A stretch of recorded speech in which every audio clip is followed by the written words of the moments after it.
오늘날 교회는 십자가를 예수가 우리 죄를 대신 지고 죽은 증거라고 가르칩니다. 그러나 고대 세계에서 십자가는 단순한 사형틀 이상의 상징을 지녔습니다. 십자가는 수직과 수평의 교차점입니다. 수직선은 하늘과 인간, 즉 신성과 영혼을 잇는 길. 수평선은 세상과 인간, 즉 물질과 욕망을 상징합니다. 따라서 십자가는 단순한 형틀이 아니라 영과 육, 하늘과 땅이 만나는 지점을 상징합니다. 예수는 바로 그 교차점에서 죽음을 맞았던 것입니다. 교회의 전통적 해석은 이렇습니다. 예수는 인류의 죄값을 대신 갚기 위해 십자가에서 죽으셨다. 하지만 이것은 후대에 만들어진 교리일 뿐 초기 기독교인들이 이해한 방식과는 달랐습니다. 실제 예수의 십자가 사건은 이렇게 해석될 수 있습니다. 십자가에서 죽는다는 것은 낡은 자아, 에고의 죽음을 상징합니다. 인간이 집착과 욕망, 두려움에 묶여있던 옛 자아를 내려놓는 순간 비로소 새로운 의식으로 부활할 수 있습니다. 즉, 십자가는 단순히 예수가 대신 죽은 사건이 아니라 모든 인간이 따라야 할 영적 여정을 상징합니다. 예수는 제자들에게 이렇게 말했습니다. 아무든지 나를 따라오려거든 자기를 부인하고 자기 십자가를 지고 나를 따를 것이니라. 만약 십자가가 단순히 예수 한 사람만 지는 운명이었다면 왜 제자들에게도 십자가를 지라고 했을까요? 이 말씀의 의미는 분명합니다. 십자가는 모든 인간이 지는 내면의 고난입니다. 자기 십자가, 각자가 짊어진 삶의 무게, 내면의 그림자, 자기를 부인함 옛 자아의 해체, 따름 새로운 자아로 거듭남. 즉, 예수의 십자가 사건은 역사적 한 번의 사건이 아니라 우리 모두가 겪어야 할 의식적 변혁의 상징이었습니다. 교회는 예수는 실제로 죽었다가 3일 만에 다시 살아났다고 주장합니다. 그러나 초기 그리스도교 공동체 안에는 부활을 역사적 사건이 아니라 영적 상징으로 이해한 전통도 있었습니다. 부활은 단순히 죽음에서 다시 살아난 기적이 아니라 의식의 깨어남을 뜻합니다. 죽음 무지, 에고, 옛자아, 무덤 의식의 감옥, 부활 영적 눈뜸, 새로운 존재로 거듭남. 따라서 예수의 부활은 단순히 한 사람의 기적이 아니라 인간 모두가 경험할 수 있는 내적 부활의 모범이었습니다. 부활은 3일 만에 일어났다고 전해집니다. 이 숫자에는 상징이 있습니다. 고대 신비 전통에서 3은 완전함과 변화를 의미합니다. 하루 죽음의 체험, 둘째 날 정화와 통과 의례, 셋째 날 새로운 탄생. 즉, 3일 만의 부활은 단순한 시간 기록이 아니라 의식이 새로 태어나는 과정을 상징한 것이었습니다. 사도 바울은 이렇게 고백합니다. 나는 그리스도와 함께 십자가에 못 박혔나니 이제는 내가 사는 것이 아니요 그리스도께서 내 안에 사시는 것이라. 이 말은 단순한 비유가 아니라 실제 체험을 표현한 것입니다. 즉, 그는 옛 자아가 죽고 새로운 의식이 태어나는 영적 부활을 체험했습니다. 예수의 십자가와 부활은 바울 개인의 내면에서도 반복되었고 오늘날 우리에게도 일어날 수 있는 체험이라는 것입니다. 부활한 예수는 제자들에게 나타났지만 이전과는 다른 모습이었다고 전해집니다. 때로는 알아보지 못했고 때로는 벽을 넘어 나타났습니다. 이것은 단순한 신비 현상이 아니라 의식 차원의 변화를 상징합니다. 부활의 몸은 물리적 육체가 아니라 새로운 존재 방식을 뜻합니다. 즉, 부활은 육체의 부활이라기보다 존재의 차원 상승을 의미합니다. 만약 십자가와 부활을 단순히 과거의 사건으로만 이해한다면 그것은 우리 삶과 아무 상관이 없습니다. 하지만 이것을 내면의 상징으로 읽는다면 이야기는 달라집니다. 우리는 모두 자기만의 십자가를 지고 살아갑니다. 우리는 모두 옛 자아의 죽음을 경험해야 합니다. 우리는 모두 내면의 부활을 통해 새 존재로 거듭날 수 있습니다. 예수는 바로 이 여정을 몸소 보여주었을 뿐입니다. 예수가 십자가에 못 박히고 부활했다고 전해진 이후 초기 제자들과 공동체는 그의 가르침을 나름대로 이어갔습니다. 그런데 시간이 흐르면서 문제는 생겼습니다. 예수의 메시지가 너무 자유로웠기 때문입니다. 예수는 하늘나라는 너희 안에 있다고 했습니다. 그 말은 곧 누구든 스스로 신을 경험할 수 있다는 뜻입니다. 이 말이 정착되면 성직자, 제도, 교권은 필요 없어집니다. 그래서 어떤 세력은 예수의 메시지를 제도화하고 권력화하는 작업에 들어갑니다. 그것이 바로 교회의 시작이었습니다. 기독교가 본격적으로 세력을 얻은 계기는 4세기 로마 황제 콘스탄티누스 때입니다. 그는 정치적 이유로 기독교를 공인하고 제국의 공식 종교로 채택했습니다.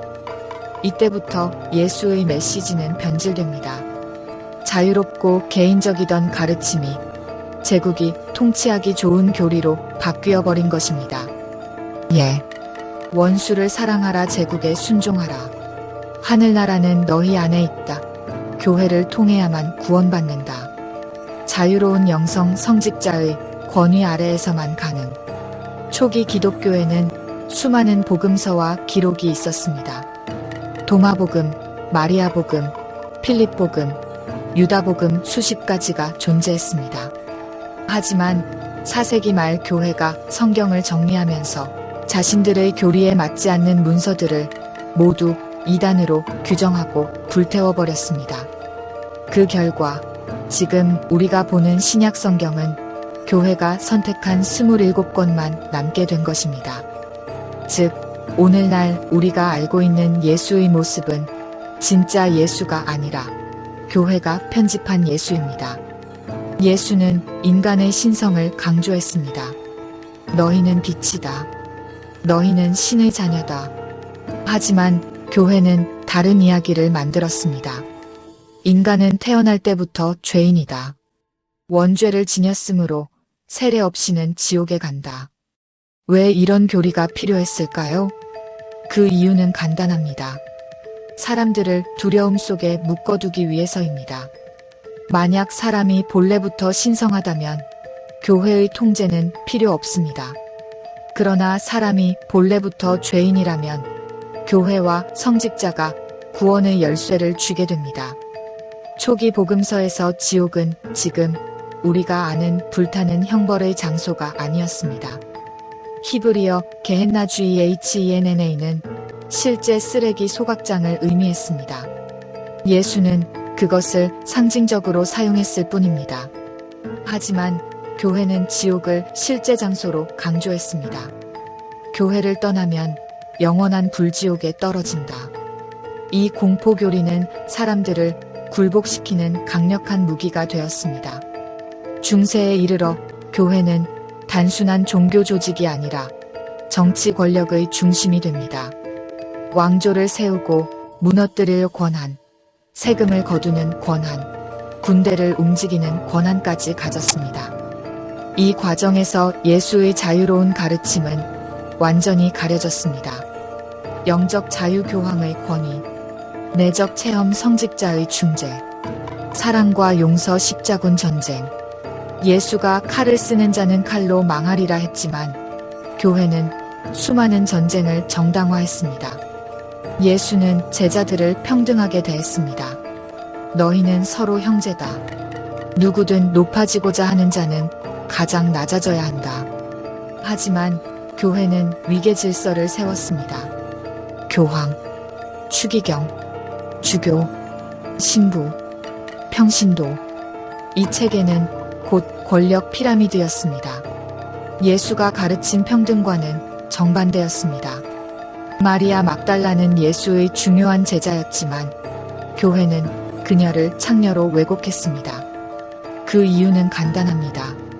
만약 여성도 영적 지도자가 될 수 있다면 남성 중심 권력이 흔들리기 때문입니다. 이로써 교회는 여성의 영적 권리를 억눌렀습니다. 예수가 말한 자유와 평등의 메시지가 사라진 대표적인 사례입니다. 결국 교회가 만든 교리 대부분은 영적 진리라기보다 권력 유지 장치였습니다. 원죄 교회 없이는 구원 불가. 지옥 공포를 통한 통제. 성직 위계 권위 강화. 여성 배제 권력 독점. 정경 성경 불편한 진실 삭제. 이 모든 것은 예수의 가르침을 유지하기 위한 것이 아니라 교회라는 제도의 힘을 유지하기 위한 수단이었습니다. 21세기에도 여전히 많은 교회는 예수를 믿어야만 구원받는다는 공식을 반복합니다. 하지만 사람들은 점점 질문합니다. 정말 구원이 그렇게 좁은 길일까? 왜 다른 종교에도 비슷한 가르침이 있는데 기독교만 진리라 하는가? 이 질문들은 바로 예수의 진짜 메시지를 되살리는 출발점입니다. 예수가 남긴 본래의 가르침은 단순했습니다. 너희 안에 신성이 있다. 너희는 자유롭다. 너희는 서로 사랑하라. 하늘나라는 지금 여기 있다. 이 메시지는 제도도 권력도 필요 없습니다. 오직 각자의 내적 깨달음만 있으면 됩니다. 금까지 살펴본 것처럼 예수의 가르침은 단순한 종교 교리를 넘어섭니다. 그는 새로운 종교를 세우려 한 것이 아니었습니다. 그가 전한 메시지는 보편적인 인간의 영적 각성이었습니다. 그는 유대교라는 울타리를 넘어섰습니다. 그는 권력과 성직 제도를 넘어섰습니다. 그는 하늘나라는 너희 안에 있다는 놀라운 선언을 남겼습니다. 따라서 예수의 진짜 유산은 교회 건물이나 교리가 아니라 깨어난 인간의 의식입니다. 많은 사람들이 예수와 그리스도를 같은 뜻으로 씁니다. 그러나 본래 그리스도 CHRISTOS는 히브리어 메시아 MESHIACH, 즉 기름 부음 받은 자, 깨달은 자라는 의미입니다. 예수는 한 개인의 이름이지만 그리스도는 의식의 상태입니다. 즉 예수가 보여준 길은 우리 모두가 그리스도가 될 수 있다는 가능성을 드러낸 것입니다. 바울도 이렇게 말했습니다. 너희 안에 그리스도가 계신 줄 알지 못하느냐? 21세기 인류는 거대한 전환점에 서 있습니다. 과학은 물질의 한계를 뛰어넘고 인터넷과 인공지능은 지식을 공유하게 만들었습니다. 그러나 동시에 인간은 공허와 불안, 분열 속에 빠져 있습니다. 이때 예수의 메시지는 새롭게 울려 퍼집니다. 하늘나라는 너희 안에 있다. 즉, 구원은 제도나 권위가 아니라 각자의 의식 변화에 달려있다는 것입니다. 오늘날 명상, 요가, 마음챙김 같은 실천이 세계적으로 확산되는 것도 같은 흐름입니다. 사람들은 외부 권위보다 내적 체험을 갈망하고 있습니다. 앞으로 인류는 기존 종교의 틀을 점점 벗어날 것입니다. 교회, 사원, 성직자가 필요 없는 시대가 올 것입니다. 왜냐하면 예수의 메시지가 이미 그 방향을 가리켰기 때문입니다. 신은 멀리 있지 않다. 신은 내 안에 있다. 구원은 죽은 뒤가 아니다. 구원은 지금 이 순간이다. 교회가 중재자가 아니다. 나 자신이 신과 직접 연결된다. 이것이야말로 예수가 전하려 했던 혁명적 가르침입니다. 만약 오늘 우리가 예수를 만난다면 그는 아마 이렇게 말할 것입니다. 나를 신격화하지 말라. 나는 길을 보여주는 자일 뿐이다. 내가 한 일을 너희도 할 수 있다. 아니, 그보다 더 큰 일도 할 수 있다. 하늘나라는 미래의 약속이 아니라 지금 여기에서 깨어나는 것이다. 즉, 예수는 자신을 숭배하라고 말하지 않았습니다. 그는 오히려 우리 모두가 자신처럼 깨어나기를 원했습니다. 예수가 남긴 진짜 메시지를 요약하면 이렇습니다. 내면의 신성인간은 본래부터 신의 형상이다. 자유와 평등, 누구나 직접 신을 경험할 수 있다. 사랑과 연대, 서로를 신성한 존재로 대하라. 의식의 혁명, 천국은 밖이 아니라 안에 있다. 부활의 길, 옛자아를 죽이고 새로운 존재로 거듭나라. 이것이야말로 교회가 감추려 했던, 그러나 여전히 살아있는 예수의 진짜 유산입니다. 예수는 2000년 전 단순히 한 종교의 창시자가 아니었습니다. 그는 인류의식의 진화를 이끈 혁명적 스승이었습니다. 그러나 그의 가르침은 권력에 의해 왜곡되고 교리에 의해 제한되었습니다. 오늘 우리가 읽는 성경은 완전한 진실이 아니라 선택된 기록일 뿐입니다. 이제 우리는 질문해야 합니다. 예수는 정말 무엇을 전하려 했는가? 교회가 감춘 것은 무엇인가? 그리고 오늘날 우리는 그 메시지를 어떻게 되살릴 수 있는가? 그 답은 이미 성경 속 예수의 한마디 한마디 속에 남아 있습니다. 하늘나라는 너희 안에 있다. 그의 가르침은 죽지 않았습니다. 그것은 오늘 이 순간에도 당신의 내면에서 깨어나기를 기다리고 있습니다. 예수는 신비의 인물이 아닙니다. 그는 두려움과 억압의 상징도 아닙니다. 그는 인류에게 이렇게 속삭이는 존재입니다.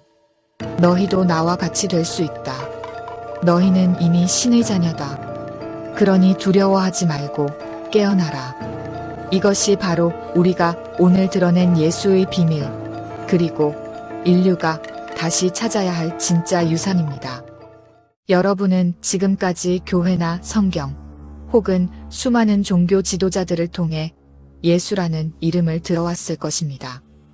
그 이름은 인류 역사상 가장 많이 불린 이름 가운데 하나입니다. 수십억 명이 그를 신이라 부르고 수많은 전쟁이 그 이름으로 일어났습니다.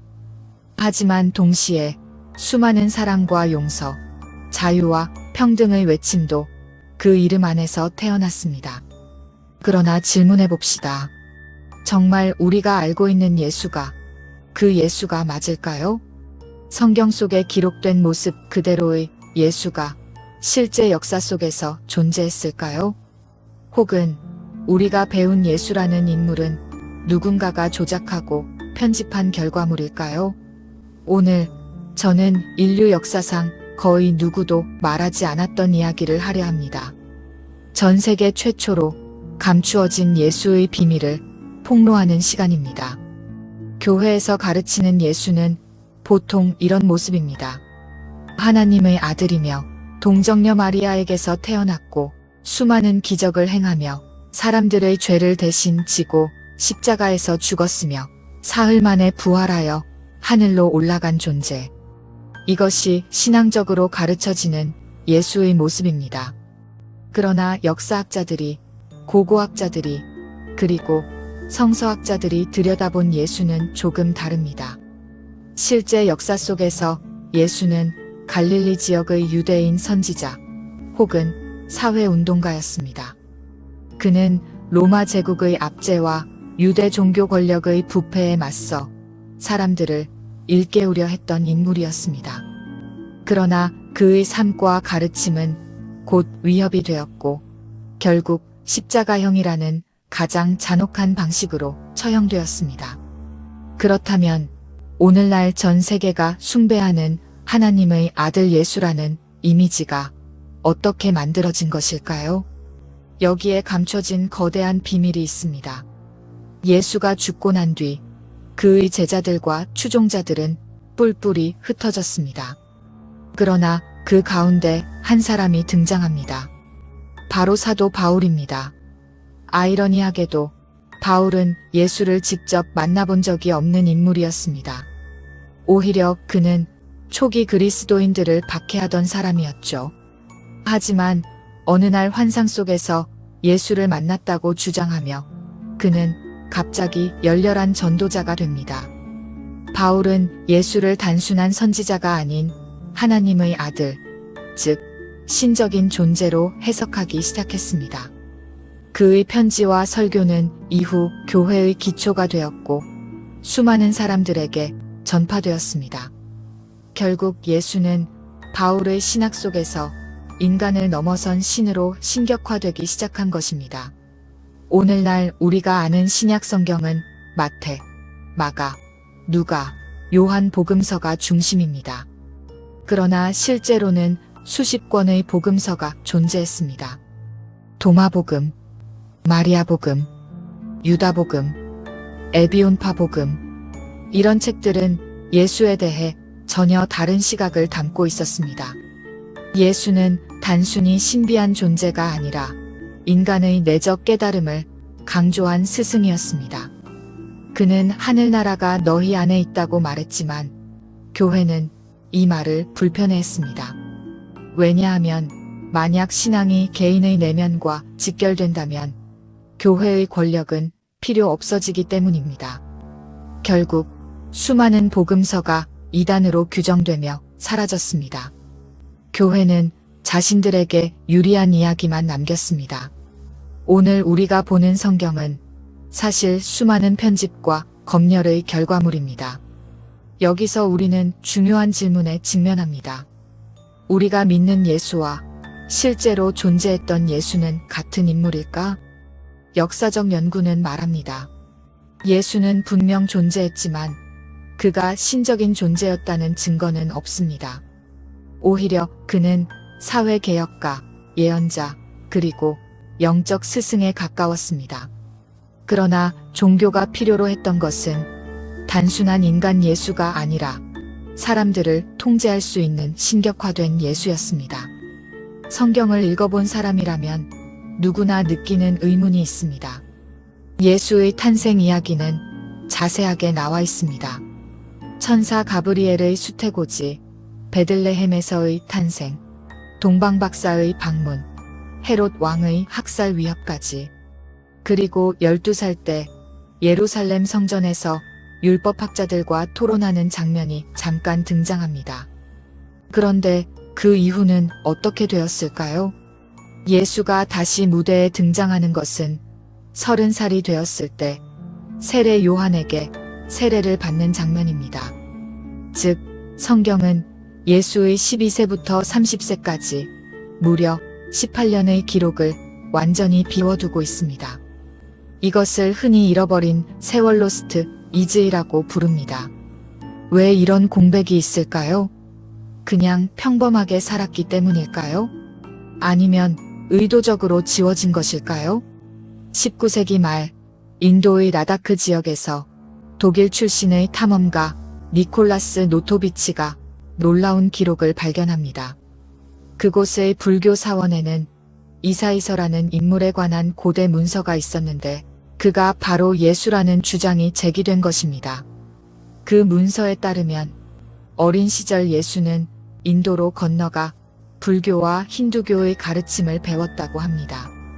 그는 바라나시와 라자기르 같은 성지에서 경전을 공부하고 브라만들과 토론하며 억압받는 사람들에게 자유와 평등을 설파했습니다.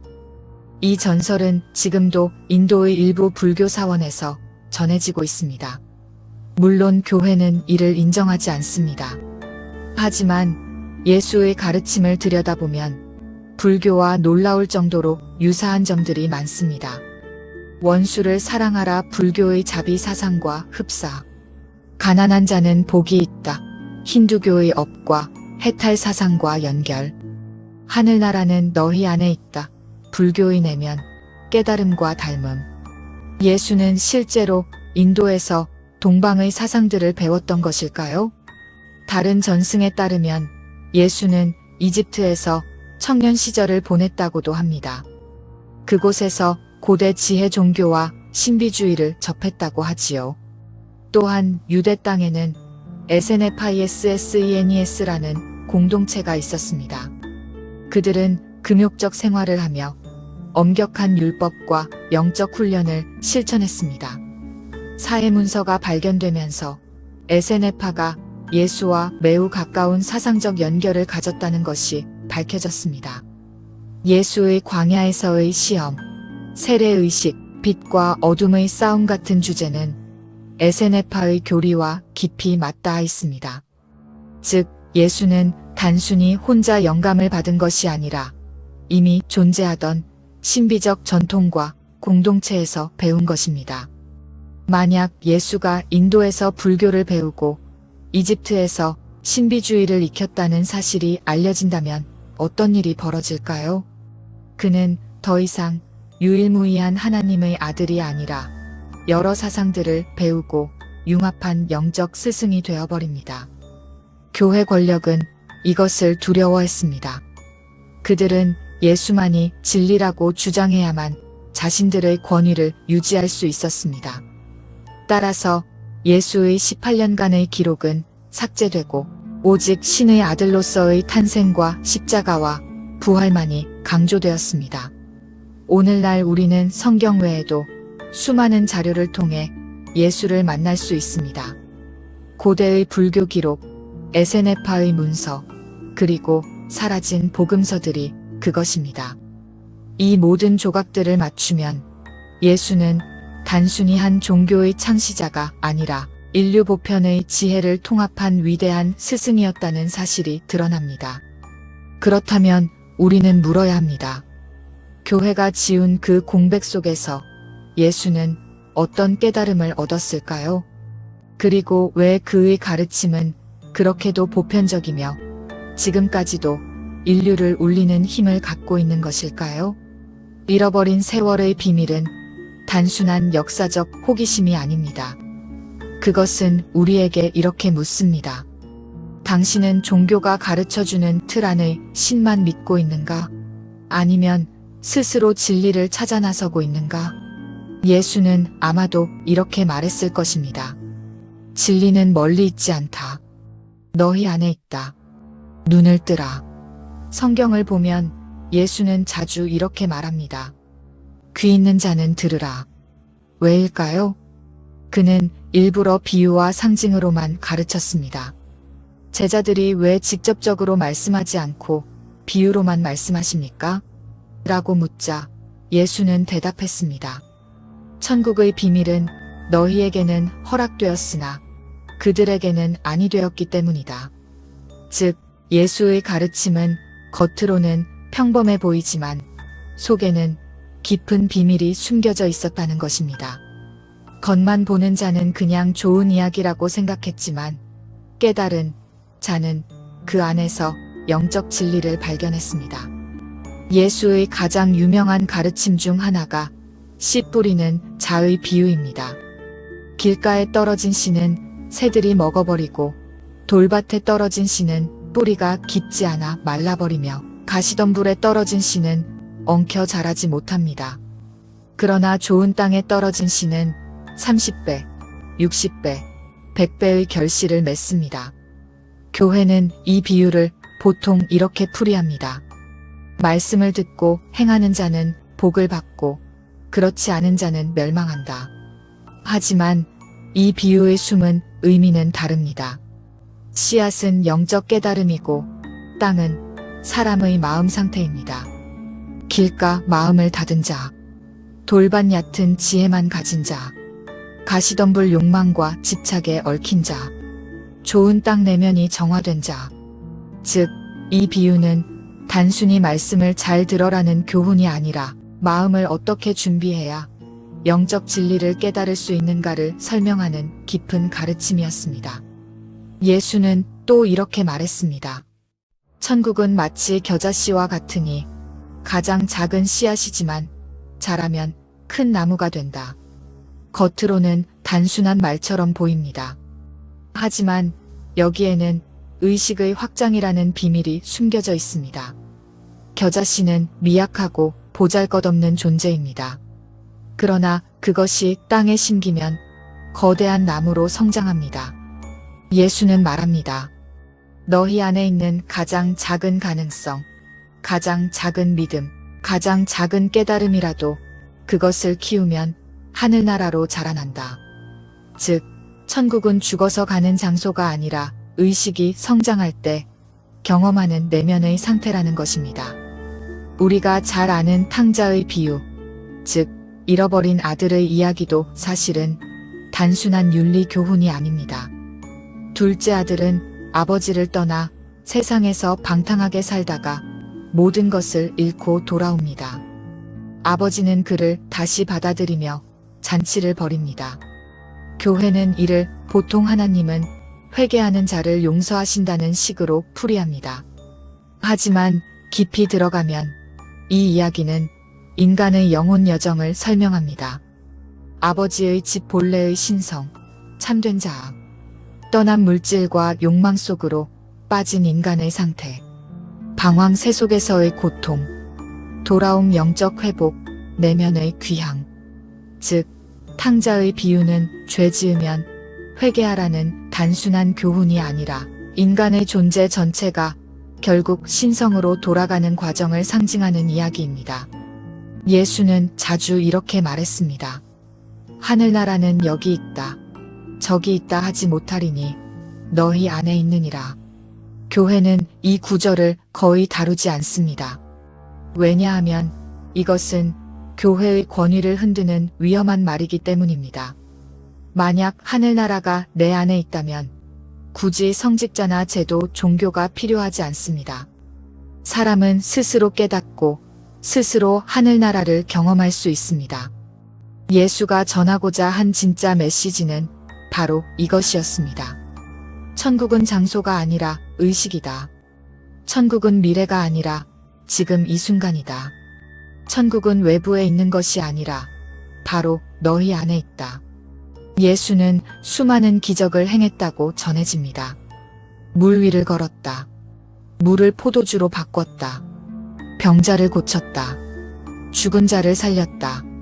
전통적으로 교회는 이것을 초자연적인 능력으로 해석합니다. 하지만 영적 상징으로 보면 이야기가 달라집니다. 물 위를 걸은 마음이 흔들리지 않는 의식 상태.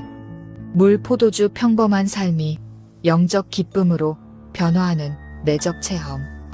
병자 치유 내면의 치유, 영혼의 회복. 죽은 자의 부활 영적 무지에서 깨어남. 즉, 예수의 기적은 단순한 마술이 아니라 의식의 변화를 상징하는 영적 메시지였습니다.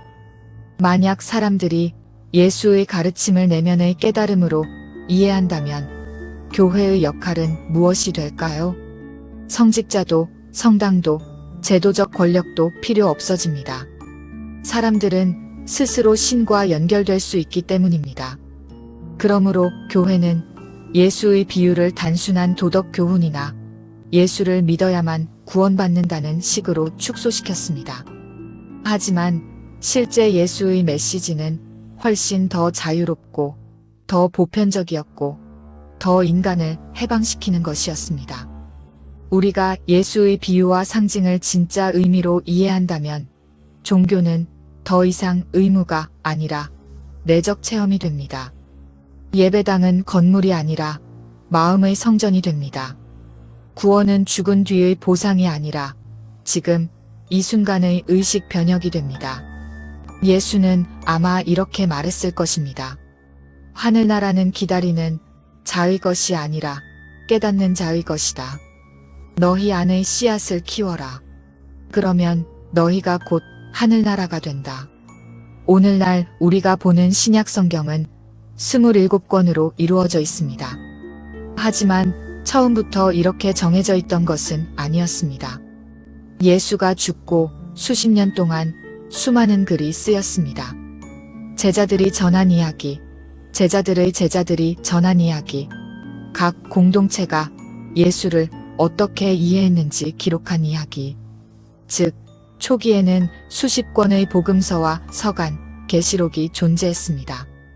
그러나 시간이 흐르면서 교회는 권위를 확립하기 위해 어떤 책은 정통, 어떤 책은 이단이라고 구분하기 시작했습니다. 4세기 로마 황제 콘스탄티누스가 기독교를 공인하고 공적인 종교로 만들면서 성경의 정경이 결정되었습니다. 교회 권력이 필요한 이야기만 남았고 나머지는 사라졌습니다. 1945년 이집트 나그 함마디에서 발견된 고대 문서 속에는 놀라운 책이 있었습니다. 바로 도마복음입니다. 이 복음은 예수의 말씀이 114개 어록으로 기록되어 있는데 기존의 성경과는 전혀 다른 분위기를 보여줍니다. 하늘나라는 너희 안에 있고 밖에도 있다. 너 자신을 알라. 그러면 너도 알게 되리라. 나무를 쪼개면 내가 거기 있고 돌을 들어 올리면 내가 거기에 있다. 여기에는 예수를 신격화한 흔적이 거의 없습니다. 그는 단순히 인류의 내적 깨달음을 이끄는 스승으로 나타납니다. 즉, 도마복음의 예수는 내면의 빛을 발견하게 하는 안내자였습니다. 이런 메시지는 교회에 매우 불편했습니다. 왜냐하면 천국은 너희 안에 있다는 말은 곧 사람이 직접 신과 연결될 수 있다는 뜻이기 때문입니다. 교회라는 중개자가 필요 없어지니까요. 또 다른 사라진 복음은 마리아 복음입니다. 여기서 마리아 막달레나는 단순한 제자가 아니라 예수의 가장 깊은 가르침을 이해한 인물로 그려집니다. 마리아는 다른 제자들에게 이렇게 말합니다. 주님은 나에게 비밀을 말씀해 주셨다. 너희가 그것을 받아들이면 너희 영혼은 자유로워질 것이다. 그러나 베드로는 이를 거부합니다. 어찌 여인이 우리보다 더 깊은 진리를 알 수 있단 말인가? 이 장면은 단순히 성별 문제를 넘어섭니다. 여기에는 초기 교회 내 권력 다툼이 반영되어 있습니다. 마리아와 같은 여성 영적 지도자의 권위가 억압되고 베드로 중심의 제도, 교회가 힘을 잡았던 것입니다. 2006년 세상에 공개된 유다복음은 충격을 안겨주었습니다.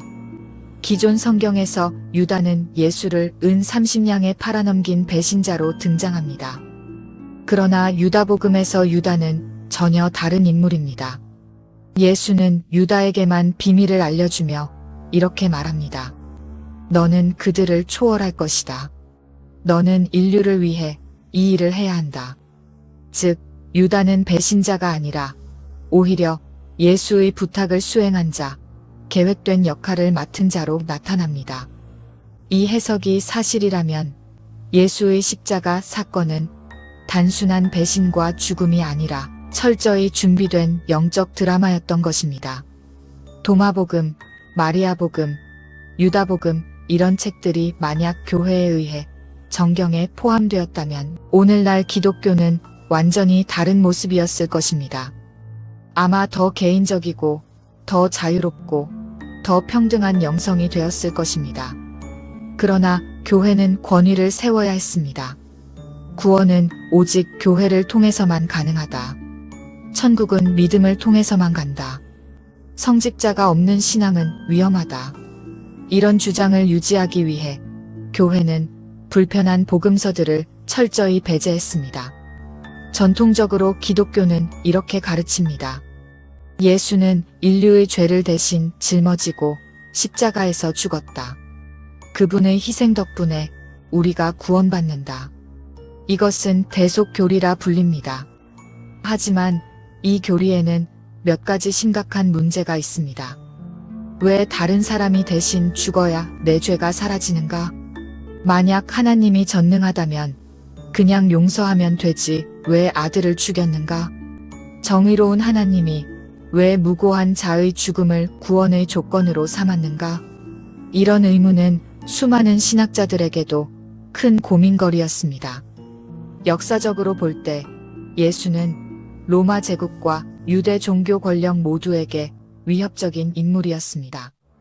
그는 가난한 자, 병든 자, 소외된 자를 중심으로 모였고 하늘나라라는 새로운 질서를 선포했습니다.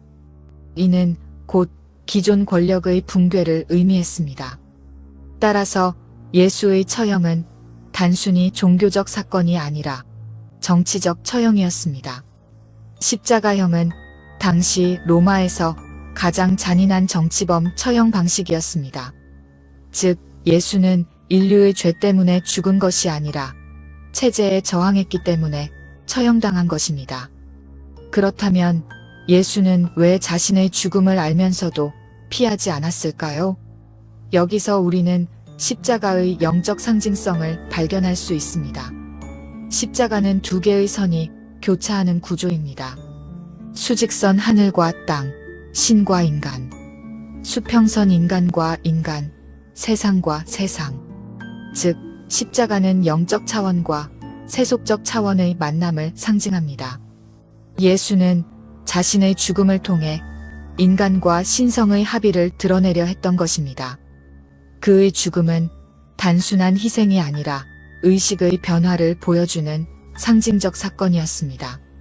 예수가 십자가에 달린 순간 제자들은 모두 도망쳤습니다. 그들은 예수가 세상을 바꾸리라 믿었지만 십자가에서 무참히 죽자 절망했습니다. 그러나 곧 그들은 새로운 확신을 가지게 됩니다. 예수는 죽지 않았다. 그는 여전히 우리 안에 살아있다. 이것이 바로 부활 신앙의 시작이었습니다. 부활은 기독교 신앙의 핵심입니다. 예수께서 사흘 만에 죽음에서 일어나셨다. 그러나 역사적으로 부활의 물리적 증거는 없습니다. 복음서마다 부활 장면은 서로 다릅니다. 어떤 복음서에는 무덤이 비어 있고, 어떤 복음서에는 천사가 있고, 어떤 복음서에는 막달라 마리아가 먼저 본다 하고, 어떤 곳에서는 제자들이 갈릴리에서 본다 합니다. 즉, 부활 이야기는 실제 사건을 기록했다기보다 공동체의 체험을 상징적으로 표현한 것일 가능성이 큽니다. 부활은 단순히 시체가 되살아난 사건이 아닙니다. 부활은 제자들의 의식의 변화를 의미합니다. 절망 속에서 도망쳤던 제자들이 다시 모여 용기 있게 복음을 전하기 시작했습니다. 그들에게 예수는 여전히 살아있었고 그들의 마음을 불태우는 존재였습니다. 즉, 부활은 물리적 사건이 아니라 영적 체험이었습니다. 고대 세계에는 수많은 신들이 죽었다가 부활하는 이야기가 있습니다. 이집트의 오시리스, 메소포타미아의 담무스, 그리스의 디오니소스, 로마의 미트라. 이들은 모두 죽음을 겪고 사흘 만에 혹은 계절의 순환 속에서 다시 살아났습니다. 이는 자연의 순환, 생명의 부활, 희망의 회복을 상징하는 신화적 주제였습니다. 예수의 부활 이야기 역시 이러한 고대 신화와 겹칩니다. 즉, 부활은 특정 인물의 개인적 사건이라기보다 인류 보편의 상징으로 읽을 수 있습니다. 예수가 전하려던 메시지는 아마 이랬을 것입니다. 죽음은 끝이 아니다. 의식이 깨어나는 자는 죽음조차 두려워하지 않는다. 진리는 결코 사라지지 않는다. 부활은 시체가 일어난 사건이 아니라 진리가 살아남은 사건입니다. 그리고 그 진리는 오늘날 우리 안에서도 여전히 살아 숨쉬고 있습니다.